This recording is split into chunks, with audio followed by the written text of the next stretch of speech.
Hi, I'm Dr. Ted Bass. I'm an interventional cardiologist in Florida and president of SCAI, the organization that hosts this patient education website, SecondsCount.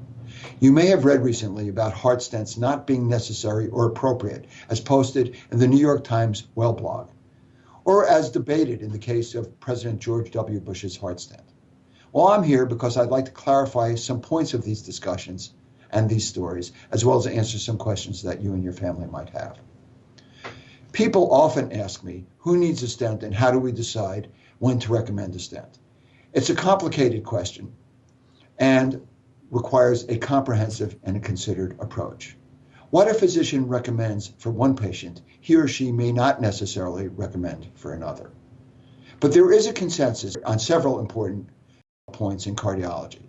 Most important, perhaps, is that if you're having a heart attack, you need angioplasty and stenting right away.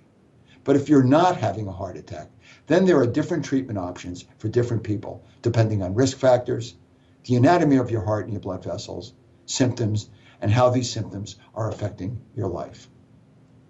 Some people liken heart disease to plumbing, but another analogy that may permit me to better explain things is I like to think of it more like thinking about the inner workings of the engine of your car. Your heart is the engine, and the fuel required to run the engine is your blood.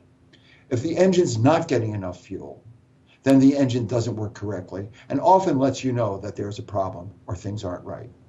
That's the angina or other symptoms you might feel. Chest discomfort, shortness of breath, dizziness, symptoms some of my patients can tolerate and others absolutely cannot, oftentimes because it limits their ability to be out and about or to be active.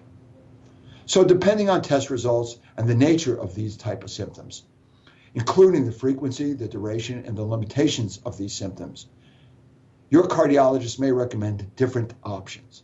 Remember, as we said before, heart disease is complicated, and the recommendations coming from your doctors may often be more than just one approach, depending on how effective a particular treatment strategy might be.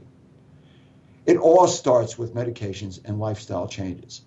We use these to manage and modify your risk factors, such as diabetes or high blood pressure, and to modify how your body processes fats, such as drugs to lower your cholesterol.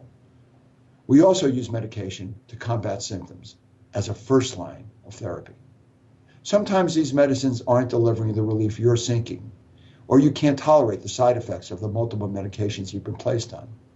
In these situations, angioplasty and stenting have proven to be an invaluable tool for symptom relief. They succeed in opening up the artery and delivering fuel to that engine, the one we talked about earlier. So in conclusion, there are two messages I'd like you to think about. Heart disease is complicated, and very often it requires multiple therapies. And second, and probably most importantly, there is no better advocate for your health than you. It's important that you find the right doctor. This involves a doctor with whom you're comfortable communicating.